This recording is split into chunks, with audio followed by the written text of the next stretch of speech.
but I also have a 100-inch Screen Innovations Slate Solo Pro 2 screen that comes down and drops down in front of the 50-inch TV. Hey guys, welcome back for another Real Rooms video. If you'd like to see your room featured, there's a link down in the description to the intro video with everything you need to know. I make it super easy. I would love to feature you. Today is a very sweet episode by a fellow YouTuber, Genius Home Theater. Ron and Kamisha have put together not only a beautiful home, but a stunning DIY home theater in their living room with tons of customization, and something tells me they're not done.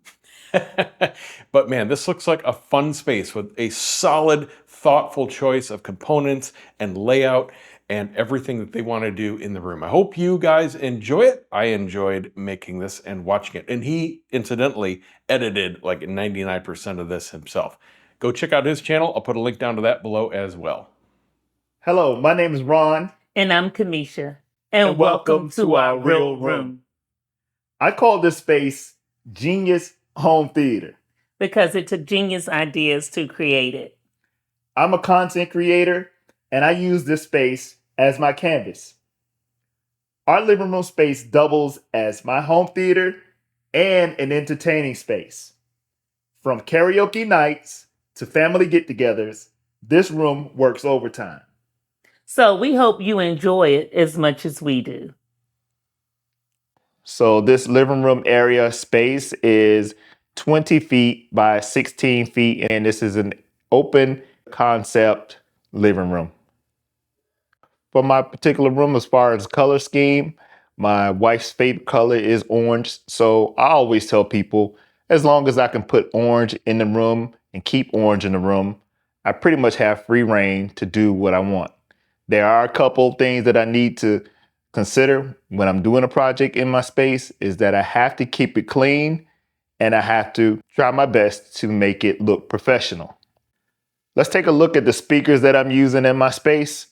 All right, for my front stage, I'm using the Tecton Design Electrons. This is the main speaker here. You have dual 4 1/4 inch speakers with the ring radiating tweeter in the middle. And you have dual 8-inch woofers on the bottom. Next up, we have the center speaker here. Same configuration as the main, the ring radiating tweeter and the dual 4 1/2 inch mid bass drivers. Now, this particular center channel was customized by the maker and the owner of Tecton Design. Eric lowered the actual dimensions of this cabinet by 1 1/2 inch to kind of help it fit into my space. And I'll show you that reasoning a little bit later. My room configuration is a 7.3.6 Dolby Atmos setup, where I have my surround sound speakers here on the right. On the left here behind that plant, my rear surround on the right is right here. And my rear surround on the left is over here. I'm using Speakercraft speakers. Let's take this magnetic grill off here. All right, and the configuration for this or these surround sound and rear surround speakers is a Speakercraft AIM profile speaker. And they have dual 5 1/4 inch woofers and dual 6-inch bass drivers in one cabinet. And the cool thing about these particular speakers and why I chose them for this space is because this AIM series of speakers is just that. They're built to be aimed and be used in spaces where they're more functional to be aimed to your listening position. The tweeter is also aimable at another 15 degrees, giving you 30 degrees of angle to be able to angle this. For Dolby Atmos, once again, I have a .6 configuration where I have my 2 rear tops, my 2 middle tops, and my 2 front top speakers. My ceiling speakers are the Speakercraft AIM 85 Series 2 speakers. And this particular speaker right here is an 8-inch woofer. This configuration right here is also aimable. The baffle is aimable to 15 degrees. Also, the tweeter array is aimable as well.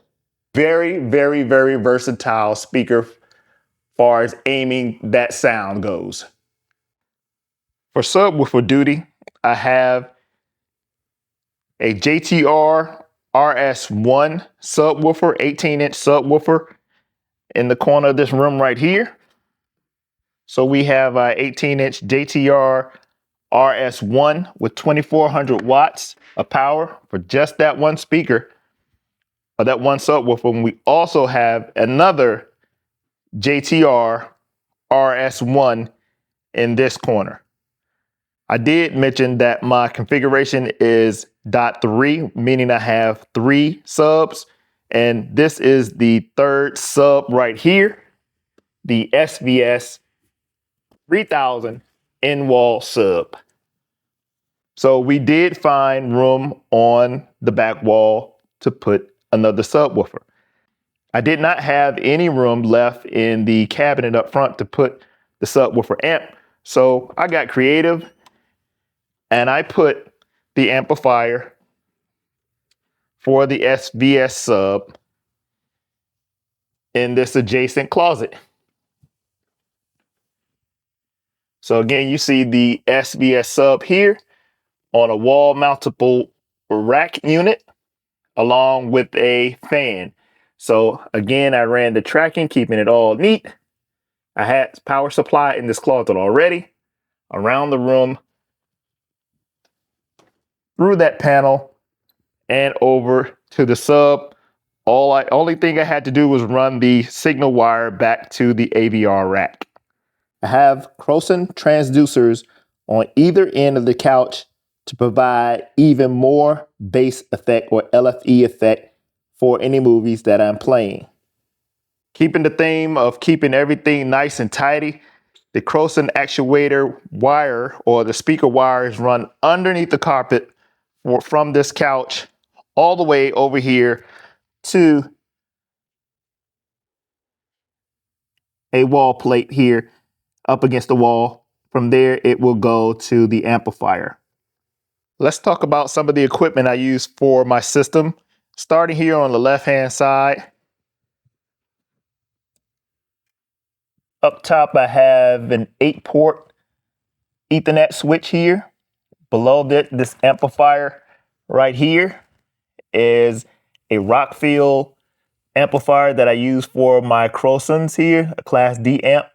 And a great thing about this amplifier, it has a power switch for times that you really don't want to run the Crosons while you're watching a movie. So below that, I have a 7-channel amplifier, an Outlaw 7000X amplifier, which provides 130 watts per channel. This is used for my 6 overhead Atmos channels. Moving to the far right side of this cabinet, I have a home theater PC that I use occasionally, a gaming PC that my son built, and I also have a Monolith 7 amplifier that I use for my front stage and for the side and rear surround speakers. Now, since my front speakers, my front 3 or my main LCR are 4-ohm speakers, this amplifier provides 300 watts to each one of those channels while providing 200 watts to the sides and the rear surrounds. Running the entire system is the Marantz 8805 processor.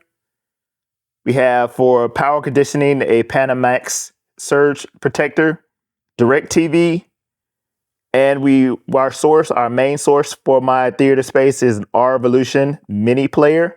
This R-Volution mini player is attached to the NAS storage that is upstairs. And I currently have 6 bays with 12 terabytes each and about 800 titles or so stored on that NAS.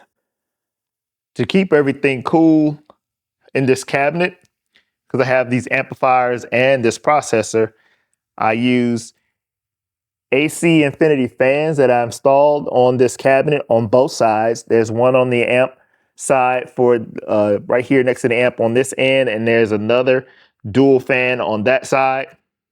There's also a fan behind the Marantz processor that pushes hot air to the side over here to be ventilated to the outside of the cabinet. Yeah, I'm still rocking a 50-inch Sony TV with the soundbar setup. That's for everyday watching. But I also have a 100-inch Screen Innovations Slate Solo Pro 2 screen that comes down and drops down in front of the 50-inch TV for that wow factor that you gotta love.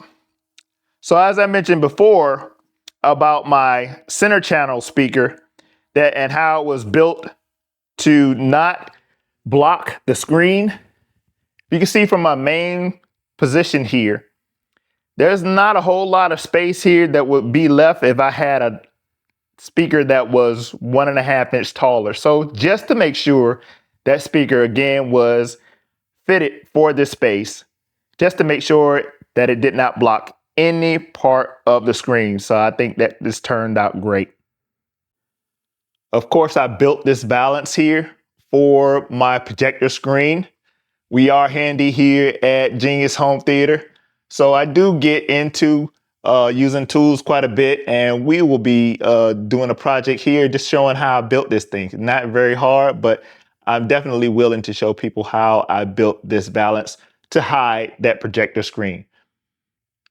My projector is an Epson 5040 UB, so we're using that with that slate screen. I think we have 2500 lumens of brightness, and with that SI slate screen, it is perfect for a living room area that has some ambient light. Some people ask the question, how is it that I don't trip any breakers in this room, being I have all these components in this one space? Well, that's something that I did have to overcome, and it took me a while to figure it out, but I did. Here for the subwoofers, and I created a video on my channel for this. Here for my subwoofer on the right-hand side, I use an outlet that is on the adjacent circuit, the kitchen circuit. So I'm not sharing the same circuit with this living room space from this subwoofer right here. Now on the other side, I did something similar. For this particular JTR subwoofer here, there's an outlet over here behind this couch for this room. But what I did was took the outlet from the adjacent wall and rewired it to this side of the wall. So now we're using a circuit that was originally for the opposite room for our JTR sub here. Again, getting both JTRs off of this room's circuit so we'd have more potential for power to the subwoofers. Let's talk about the sound treatment that I use for this room, because of course in a huge space like this with all of these surfaces in an open concept area, you need some sound treatment. So these camel colored panels that you see here, these are RLX panels here. And this design was done by RLX some 10 years ago, maybe. And they sent the drawing of where to put these panels up here. And I installed these just on those exposed walls. I've later added the white ones here on this door and the white one here on this door. Again, my channel and my purpose in my space is to keep it clean and keeping things as inconspicuous as possible. And this is the coup de grace of sound treatment in this room. This is a sound panel that I built. This sound cloud has sound absorption just as the panels do on the wall, but a little bit thicker. And it also has a couple cool things that we can do with it. Alexa, turn on SoundCloud. Alexa, turn SoundCloud blue. So as you can see, I've added LEDs along the edge and along the ceiling of this sound cloud. We can also use these Govee LEDs to be set to music and dance with the music while we're playing if we so wish. So any color, any combination we can do with this sound cloud. The room lights are also controlled by Alexa. Alexa, turn living room lights red. We can't forget about ambiance beyond the screen when the screen is down. Alexa, turn on screen lights. The lighting possibilities are endless in my living room setup.